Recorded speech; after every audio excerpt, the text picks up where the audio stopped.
Lisa, welcome to Stanford. Wonderful. It's so great to be here. It is a pleasure and an even greater honor to have you with us here today. Thank you. Many of us have followed your career and your transformation of AMD, and we're excited to get to know you better. So I'd like to cover your upbringing, your leadership and management principles, the current state of AI, and your outlook for the future. How does that sound? That sounds wonderful. Thank you. Great. So you were born in Taiwan and immigrated to New York with your parents at the age of 2. What was it like growing up at the nexus of two cultures, and how did your parents influence you? Yeah, absolutely. So as you said, I was born in Taiwan, and my parents, my dad came to the United States for graduate school, so he brought the family with us. And as some of you may imagine, with typical Asian upbringing, it was all about school, more school, how can you do good, in those kinds of things. But look, I think I was very lucky because I had the sort of my parents really encouraged me to always be pretty ambitious and want to do great things, and that's kind of followed me through my life. I'm sure many of us can relate to the schooling pressure and that it's school and piano, right? Those are the two things that most Asian kids have to go through. Same.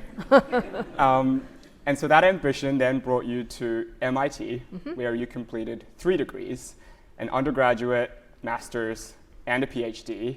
So you're just missing an MBA. That doesn't seem to have held you back, though. Now, what drew you towards a career in semiconductors and building chips as opposed to academia or any other career?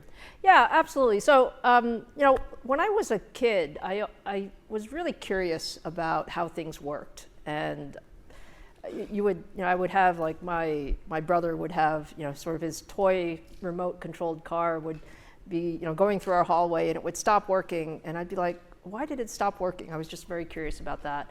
And so I've always wanted to kind of tinker with things. That was what was interesting. So during high school, I was very focused on math and science, and so I went to MIT. And sometimes, and maybe you guys can relate to this, careers are very much by chance, right? I'd like to think that you planned everything out minute by minute, but it's usually not like that. And so it just happened that in my freshman year, I was looking for a job. Like everyone is looking for a part-time job, and the part-time job that I got was working in a semiconductor lab. And so I had to put on a bunny suit for the first time, and I was basically doing grunt work for a graduate student and running some of his experiments. And I thought it was so amazing that you could actually put on sort of a tiny little chip so much power. And at that time it wasn't anything like it is today, but that's kind of how I fell in love with semiconductors, and it just became the thing that I ended up doing throughout my undergraduate and graduate career. I love that. And so you continued to pursue that passion. Upon graduation, you joined Texas Instruments and then IBM, where you rose up the ranks to become Director of Emerging Products. Following that, you then joined Freescale Semiconductor as CTO. So how did you manage the transition from being an engineer focused on building products to then becoming a people manager? Well, it sounds like you have studied my resume to a great extent, so thank you for that. Sort of leaving graduate school with a PhD, one has to decide what do you want to do. Whether in my case, it was whether I wanted to go into industry or whether I wanted to be a professor in academia. And I can say for sure that I thought being a professor was actually going to be very hard. The idea of always being on the cutting edge of research and that kind of thing. So I didn't think that was going to be my superpower. I thought that building products and working on real world things, like what I've enjoyed the most in what I do is like the work that we're doing with chips and products. Like you can actually go and you can walk down to Best Buy and see some of the products that we build, or you can walk into Lawrence Livermore National Labs and look at big supercomputers, but you can actually see and feel and touch those types of things. So yeah, I think those are the reasons that I first got into engineering. And to your question of engineering versus business or engineering versus people management, again, when I'd like to say that I grew up at IBM, like that was the place where I spent a good part of I was at Texas Instruments for a little less than a year, but frankly, I live in Texas now, but the first time I lived in Texas was 30 plus years ago. Texas wasn't for me at that point in time, so I moved back to New York where my parents and my family were, and I was at IBM for about 13 years or so. And what I like to believe is the ability to kind of learn at each step was what really helped me in my career. And so, the nice thing about my early career is I was lucky enough to have, bosses who asked me all the time, like, what do you want to be when you grow up? And I was like, I don't know. Let me think about what do I want to be when I grow up. And the opportunity to manage people or manage projects was very interesting because I viewed, hey, as one person, as a researcher, you could get so much done. But hey, if you have a little team of 10 people, you can actually get so much more done. And if it gets to 50 people or 100 people, so much more. So yes, there was a lot of, let's call it learning on the job, but that was what I was able to do in that period of time. And I will say, for the record, I've always thought I should get an MBA. And I just ran out of time, right? I mean, you have to schedule 2 years in your life to get an MBA. And at some point, you become too old to get an MBA. So it was, I'm sorry, John Carter, did I say that? Is that okay for me to say? So the truth is, there was just a lot of on-the-job training. And the beauty of career development is when you get a chance to try something new and learn, whether it's people management or business or managing larger projects. I had a lot of opportunities to learn. Right. Well, I think it's never too late when we'd love to have you. And I think it's rare to see someone with mastery of both building products and people management. And those are two really difficult problems. You've said yourself that you like hard problems. So what's your approach to solving hard problems, and how do you push through in the face of setbacks? Well, I think the most important thing for all of us is to have a deep curiosity of just solving problems. Like that's my view of the world. When I think about, in the early part of my career, some of the most difficult things, like the first product I ever worked on was a product that was a microprocessor, and we were just about to announce the processor, and like nothing worked. I mean, the chip did not work. We didn't know why it didn't work, but the company was about to announce it, and you think, oh, that's terrible. Like that's like very stressful. But actually, what it is it allows you to really galvanize teams on really opening up every ounce of creativity you have to figure out, okay, how are we going to figure out why is this not working, and how do we bring it, move the projects forward? And so that's what I view as the beauty of hard problems. Like you can work on anything in life, but when you work on a really hard problem, or in a company context, when you work on, let's call it the most important projects, you can garner an incredible amount of just resources, creativity, focus that will allow you to do something that you wouldn't imagine possible. And that's what I believe is the most important thing managers do, or leaders do. What leaders do is they actually bring teams together to do something that nobody thought was possible. And that's what I enjoy about the world that we're in, is that you're working on problems that are super interesting and quite impactful to the industry, and you're also working on something that someone hasn't done before. I love that. I think that's something we can all take away, looking for the hardest problems and finding the creativity and focus to solve them. Now at the GSB, we learn a lot about hiring and retaining great talent. But something that is less spoken about is recognizing underestimated talent. So Lisa, have you ever made a bet on someone that's been historically overlooked, and how did that go? Well, I like to say that, again, our job as leaders is to give people opportunities. You can't guarantee anybody's success, but you certainly can help identify, sort of the people who have a lot of potential. And I'm also a big believer in that, leadership is something that you learn and something that you train. It's not something that you're born with. You actually, you learn through lots and lots of different experiences. And so yes, like, hey, somebody took a chance on me, right? Somebody decided, when I was a kid that I should, get these different experiences. Probably the most intimidating experience that I had was, I was at IBM maybe about 5 years, which is relatively sort of still new in my career. I was working on interesting projects. I had done a few interesting projects, and one day I got a call and said, "Hey, can you come down to Armonk? We'd like you to meet Lou Gerstner." And Lou Gerstner was the chair and CEO of AMD at the time, and I'm like, "Why? Like, why would he want to talk to me?" Like, that was a very weird thing. And they're like, yes, we would like you to be his technical assistant. So, so my job was to actually teach Lou about technology. He was not a technical person, but he was running a technical company. And, he wanted to learn about, some of the latest and greatest, technology things. And I was like, wow, like, I didn't realize this is what I went to school for.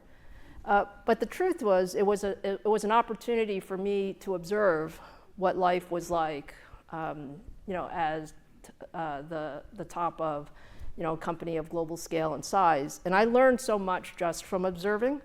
And so I view that as somebody took a chance on me, and I still view that as one of the sort of the most impactful experiences of my career in terms of just understanding what life would be like as a CEO.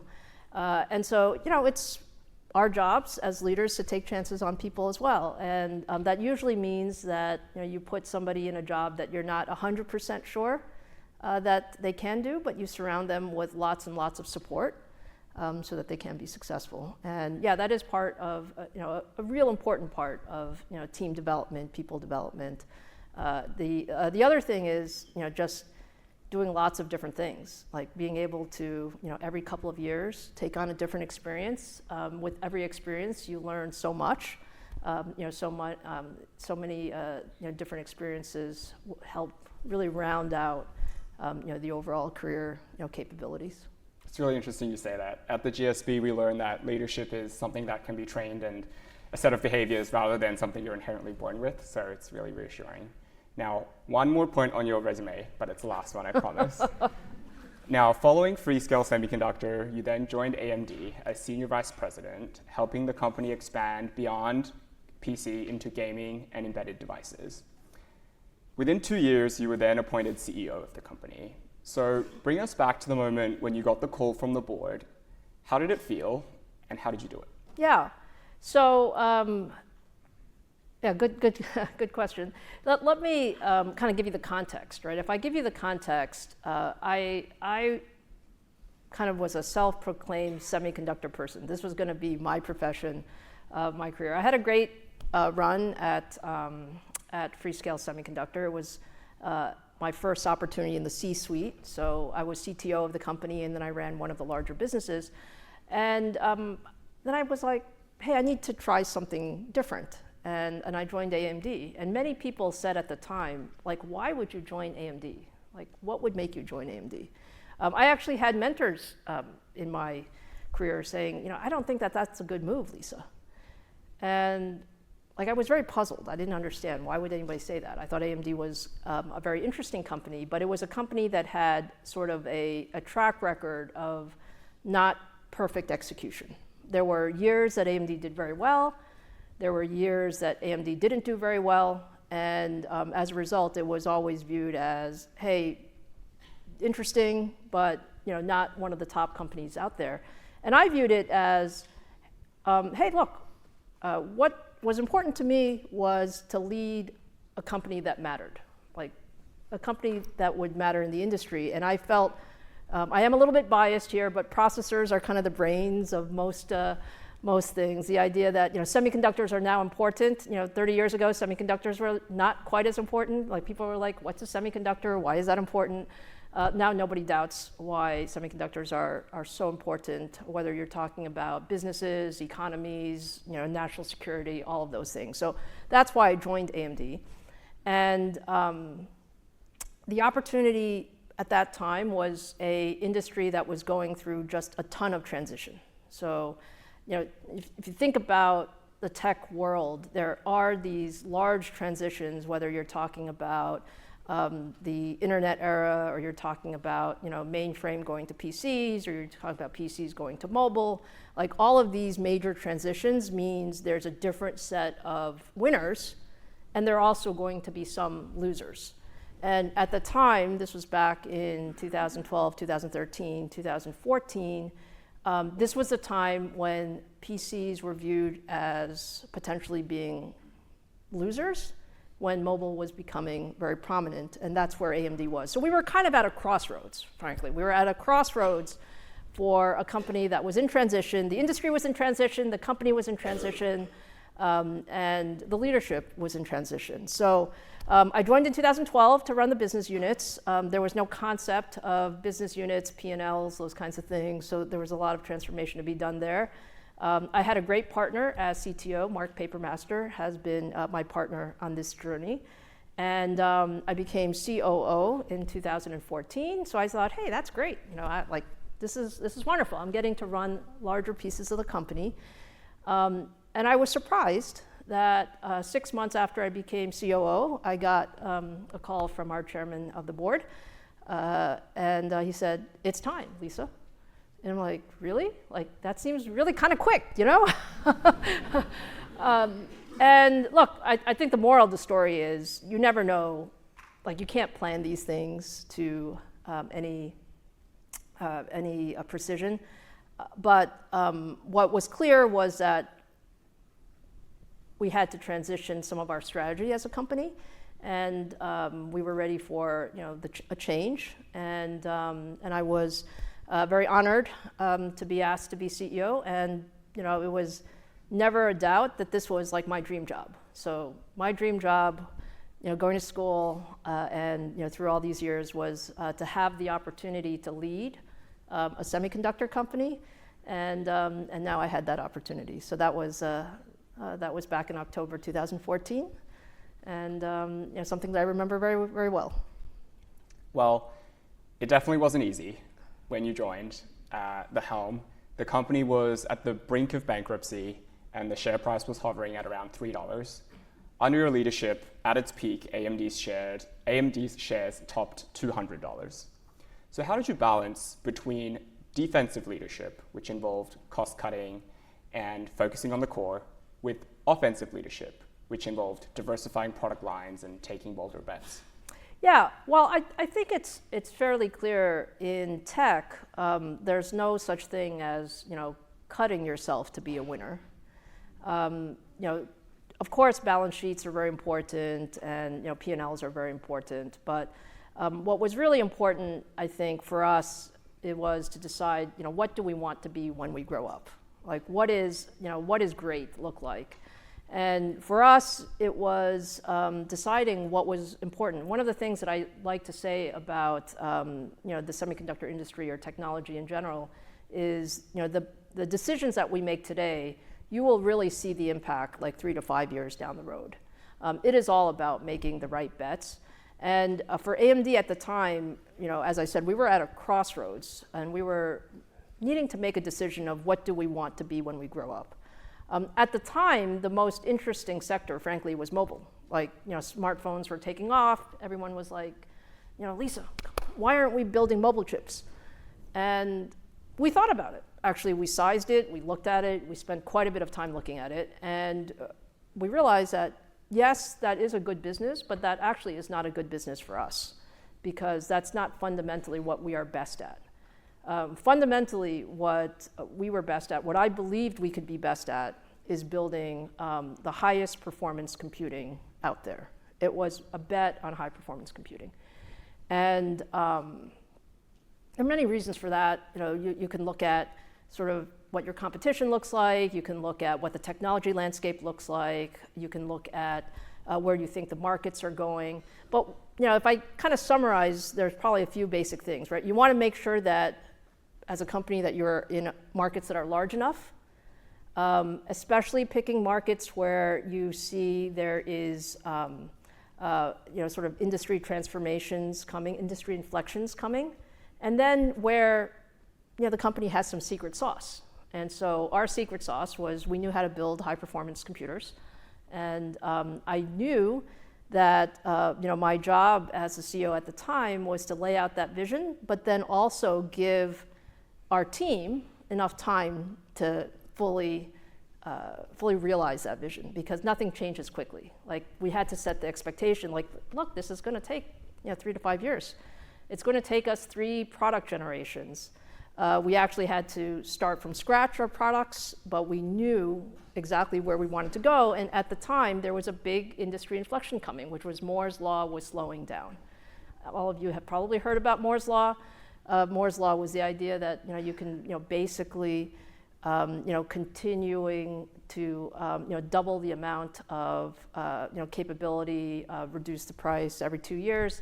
Moore's Law was essentially slowing down, and there was going to be new technologies that would make a difference, and that's what we were going to bet on in terms of going forward. So I think the key with any, people call it a turnaround. Yes, maybe. I call it more, you have to kind of see where the future is going and try to align your resources and your focus with where the future is going. Right. And other than a technological change, there was also a cultural shift within the company. Were there any key decisions you made that helped change AMD's internal mindset from being an underdog to an industry leader? Yeah, I think the key thing with any company culture or any team culture is it's not necessarily what you write down, but it's actually what people see and feel every day in terms of day-to-day operation. And so from the AMD culture standpoint, what I like to believe is that everybody in the company is here because we love pushing the bleeding edge of technology. Like, if you want to join AMD, that's why you join, is because you want to be at the cutting edge of technology. You're probably going to work harder than most. You're probably going to take a good amount of risk on how you get that done. But I also believe very much in a learning culture, which is we learn from everything that we do. Actually, we learn more from our mistakes than we learn from our successes, because with every product launch, we can say, hey, we could have done that a little bit better. With every new generation, we think about, what will I want to do differently in the future? And that's very much, who we are. I think we are a learning culture. We are a very collaborative culture, but at the end of the day, we like to win. And it's about having the best technology and the best products out there. I love that. A learning culture is something we can all take home with us. Now, I want to shift over to talking a bit about the industry and AI. The semiconductor industry is as much a geopolitical story as it is a technological one. So how do you navigate an environment where policy decisions, such as tariffs, chip subsidies, and export controls, can make or break an industry leader?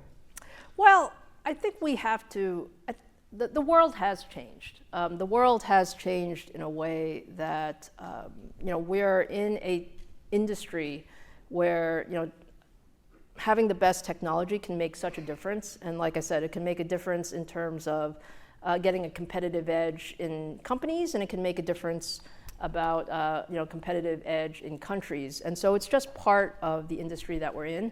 I think the key is to have very good clarity on, we are a US company. Clearly there have been a lot of conversations and discussions over the last 5, 7, 8 years in terms of just how important the technology is and ensuring that the technology isn't used for let's call it not the purposes that are aligned with US interests.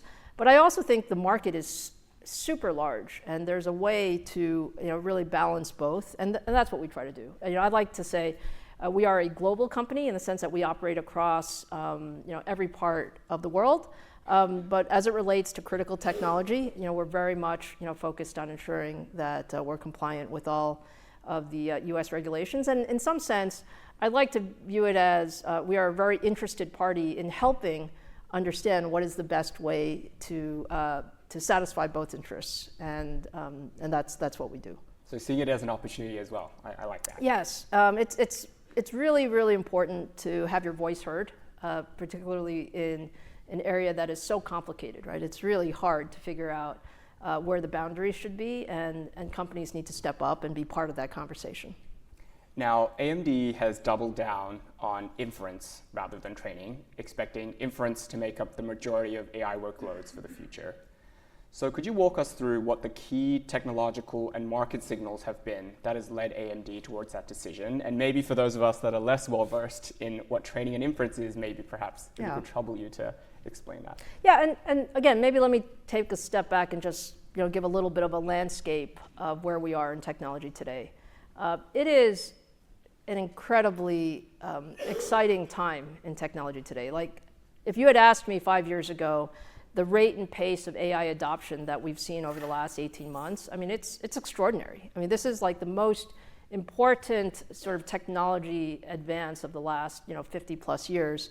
And what's different about it is so many people can be touched by it. And that's kind of what generative AI has done, right? AI has been around forever. It's been around for the longest time. But it was actually pretty hard to really get AI into our business flows. That's kind of what's different today, is that now you can see how AI can be adopted in many different ways.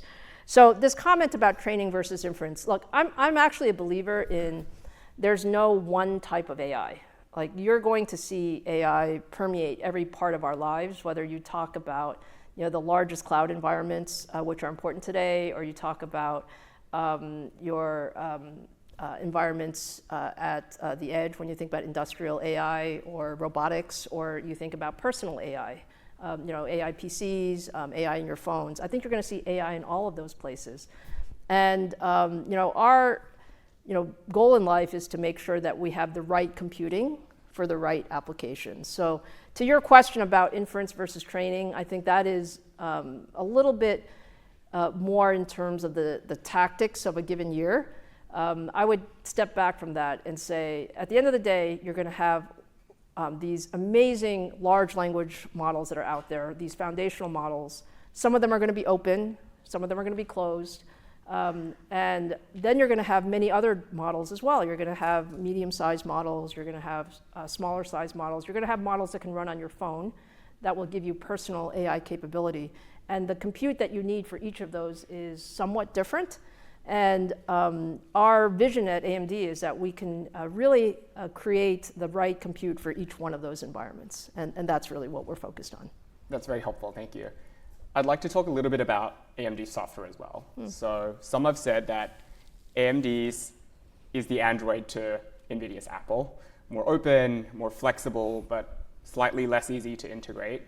So could you walk us through your decision to make AMD software open source, and how you convince major AI players that AMD's flexibility outweighs NVIDIA's verticalization? Yeah, well, look, first of all, I would say Nvidia is a great company, and they certainly have a very capable AI AI end-to-end capability.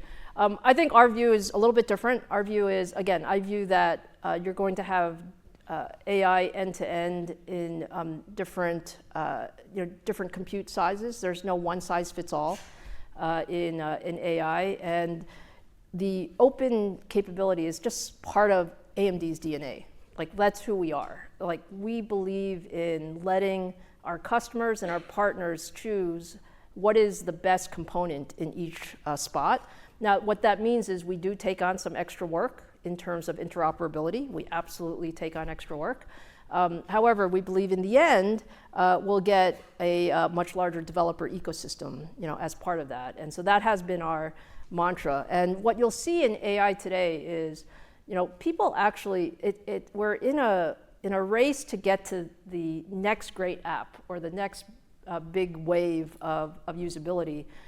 people want to make it as simple as possible, and that's what we're working on, is how do we make access to AI as simple as possible as you go forward. Thank you.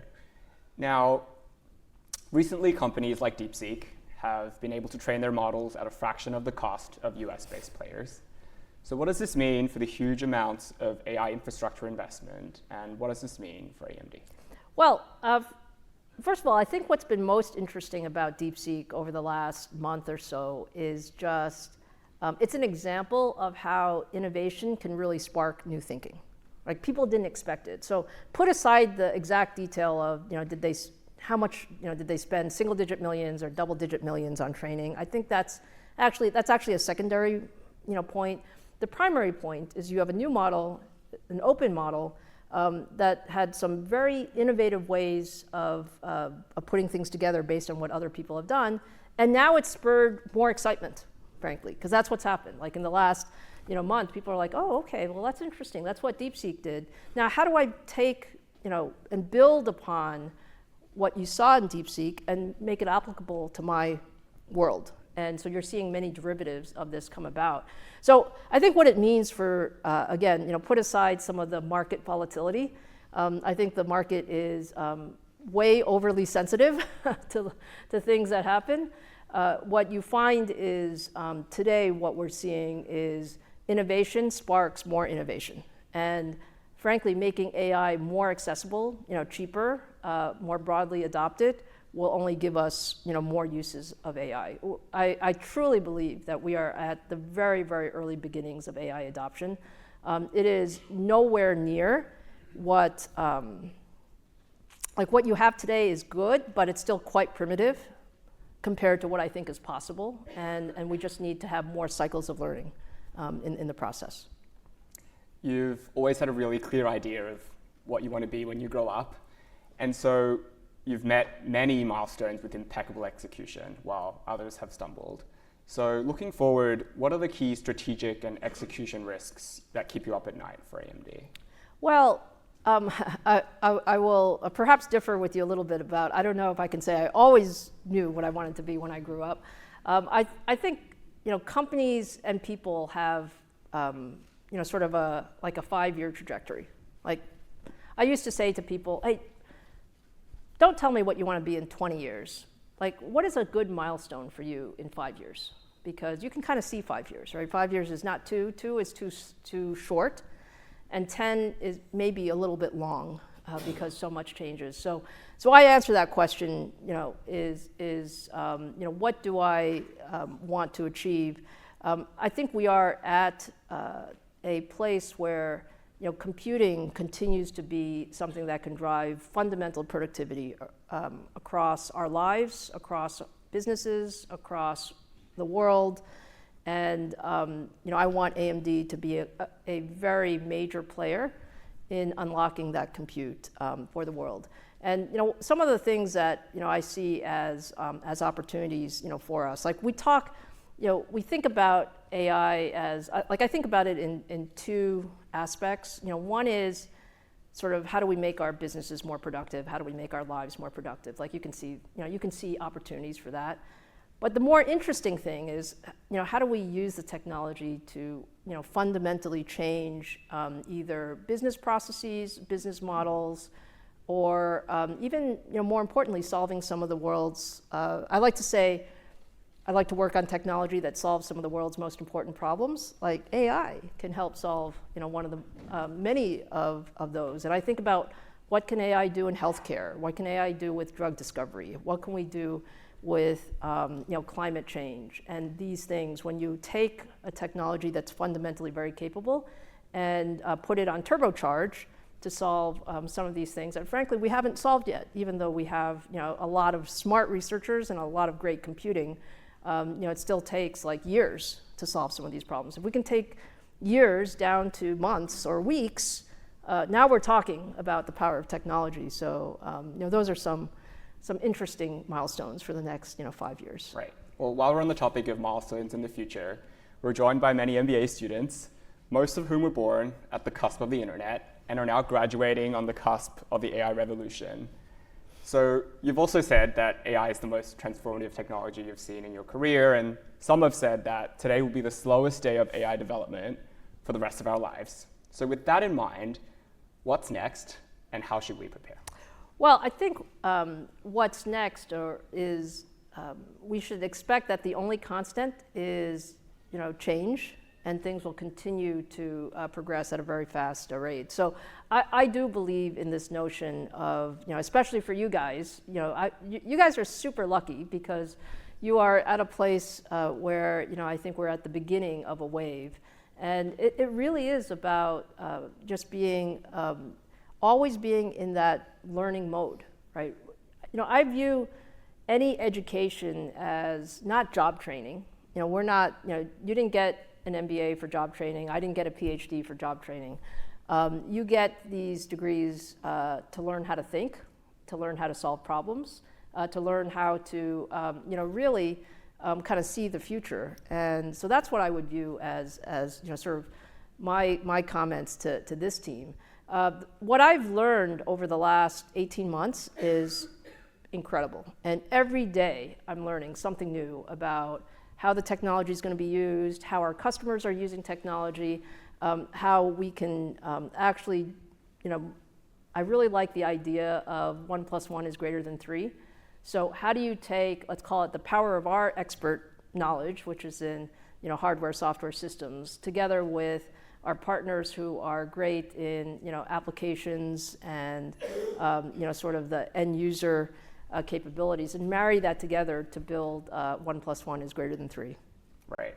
And so if we take that change will be a constant, how do you stay focused yet nimble at the same time and executing on your kind of 5-year milestone? Well, I think the key is to always, you have to have a very clear sort of roadmap of what you want to do, but you have to enable yourself to get input into whether you're doing the right thing. Like agility is super important in today's world. I think you see it in just how fast things are changing. I mean, I think the power of social media, the power of just the cycles that it used to be for research and for new products to come out is now much, much shorter because you don't go through quite the same incubation times of before. And so, yeah, I think it is about continuing to be very agile and nimble. And what we have certainly seen in the process is that collaboration is a big piece of that. Like I learn from every single conversation that I have with our customers, with our partners, with industry folks, and that helps us align on what are the next big things that one needs to do. We're excited to see what AMD will do next. Now, before we open up for audience Q&A, I have one more question for you. The theme for this is View from the Top is leaving your mark. So one question we have for all speakers is, Lisa, how would you like to be remembered? I would love for people to remember AMD as building some of the most important technology in the world. I love that. Now we'll open up for audience Q&A. There's a couple of mics running around. If you're selected, please state your name, your Stanford affiliation, and then your question. Hi, Lisa. My name is Josh Miner. I'm an MBA 1, and before this, I was at AMD for the last 4 years. So it's great to see you again. This was not a planted question, I promise you. I have no idea what he's going to ask. You mentioned that AI today is good, but still quite primitive. What are some of the technological advancements that you are most excited about in the next few years on that hardware-software side? Yeah, well, when I say that it's good, but it could be better. Look, I think we've all experienced what ChatGPT or DeepSeek or any of these models can do, and now we've added these reasoning capabilities, which is also pretty impressive. But I think there are two vectors that still need a lot of work. One is there is a view of if we can get the cost down, sort of the cost per inference query, or the longer your query, if you have to wait a few seconds or maybe sometimes 30 seconds or 60 seconds, you may not like that. You want to be able to get it such that it is instant information. And then the other thing is you want to make sure that it's accurate, right? Part of, and I know we believe it's gotten so much better in the last 18 months, but you still are not 100% sure that it's accurate. And so there's a lot of work that can still be done in terms of really taking the output of these models and turning them into something. You've heard about maybe the comment about agents and having lots and lots of agents. Like that is super exciting because that's how you really get AI to not just give you information, but be able to take on some tasks on its own. But you really need to ensure that it does it right. And so there's so much work in those areas going on right now that I think will continue to advance and progress going forward. Thanks so much for coming. My name is Derek. I'm an MBA 1. I'm also from Taiwan, so a huge inspiration to me. And my question is, Apple earlier today announced a $500 billion plan to bring AI server assembly back to the US, especially under the current administration. How do you view the future of semiconductor manufacturing here in the US? And more importantly, what role does Taiwan play in that process?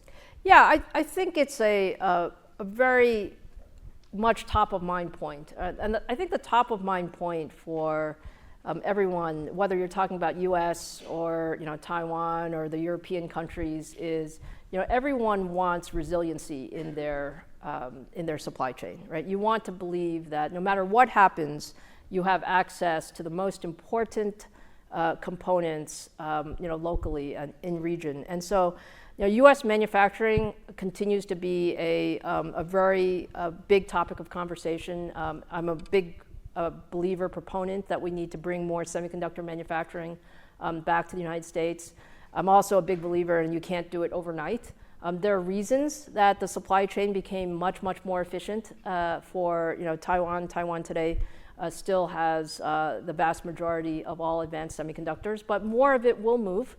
And it's the right thing to do because you need resiliency in the supply chain. So I think with the CHIPS Act that was put in place a few years ago, and then certainly the Trump administration, the new administration is very focused on bringing more manufacturing and investment back to the US. I think we're going to see that happen. It'll just take a little bit of time. I'm Nico Enriquez. I'm a principal at Future Ventures, a deep tech VC, second-year MBA. There's talk of a potential overbuild in data centers. Microsoft has started to lease their data centers rather than buy, for example. Do you think there is a bubble in this space, and how do you hedge for that case? Yeah, I look at this on a much longer time scale versus a very tactical time scale. I think on the longer time scale, we need more data centers and we need more power. And frankly, the largest inhibitor over the last 18 months for perhaps even more progress was just the entire supply chain was not ready. Like we needed more chips, we needed more power, we needed more data centers, and as a result, there's more build happening in that area. From my perspective, we are at a place where compute is still the scaling laws would say that more compute will get you better answers and will allow you to get the technology more adopted, across the world. So I'm more of a bullish on that than not. Benji Warburton, first year undergrad. So Jensen was here 2 weeks ago, and I asked a question about the kind of monopoly they have on all the kind of hardware used for pre-training. Does AMD plan to try and challenge Nvidia on this? And if so, what's the timeline? So let me say, I do not believe that there will ever be a case where there's only one technology that's used for something. And look, pre-training is very important. Training in general is very important. So I was going to say, Michael, to your question earlier, I view this as a continuum between inference, training, reinforcement learning. All of these things require very fundamental, similar technologies. So yes, you will see, today there's, quite a bit of training that's being done on AMD, but you'll see a lot more as we go forward. I'm studying in Stanford for Ignite program. My question is, so since it's just a big chance for AI, do you think it's a good chance for students to start up their own business after graduation, or you think it's a good chance to work for big companies? Yeah, I think there's no one right answer to that. It depends on the person. I think there are benefits to starting your own company if you want to, if you have a great idea, and certainly Silicon Valley is a place where lots of startups have been super successful. AI is an area where there are lots of startups. Then you have the opportunity to get the funding and support and a lot of mentorship and capability. And there's also lots of advantages to working for a big company. In my world, I've had the opportunity to, I think, try so many different things that would be hard to do in a startup environment, and I've learned along the way. So it really depends on what makes you tick. I will say that I've had a lot of opportunities throughout my career to potentially run smaller companies. And for me, the important thing wasn't I had to get to CEO as fast as possible. Like, that was not the motivation. I thought I would like to be a CEO, but that wasn't my motivation. My motivation was to work in something where I could make a big difference on the industry. And so for that, I needed a bigger company, because I didn't think I was going to find that in a startup, at least to start with. But then again, there's some great examples here in the, if you look at the pipeline of companies that have come out of Stanford, if you look at the pipeline of companies in AI today, where people are making tremendous difference, I think either are great options. Thank you so much. This has been really fun. It's a view from the top tradition to end with a couple of rapid fire questions. So I'm going to ask you a question and you say the first thought that comes to your mind. Okay. What is one hobby that most people don't know about you? Well, I do like to box for exercise, and I also greatly enjoy Texas Hold'em. So my sales guys like to play Texas Hold'em with me. I would not want to be on the other side of the table with you. If you weren't leading AMD, what would you be doing? Oh, hopefully improving my golf handicap. My handicap has gotten worse as I've become CEO, so I'd have to have it go the other You should way check again. out the golf course. Yes. I wouldn't mind an invitation someday if somebody wants to invite me. What is one piece of tech you can't live without?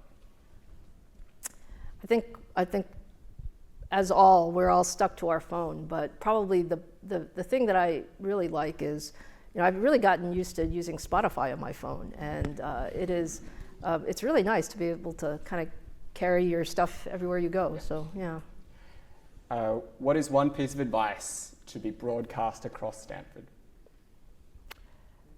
I would say dream big, right? Dream big. I mean, you guys are this is the time to have a big, bold, audacious dream and follow your dreams. And finally, one word to describe AMD's future. Phenomenal. Lisa, it's been an absolute privilege. Thank you so much. Thank you. Thank you.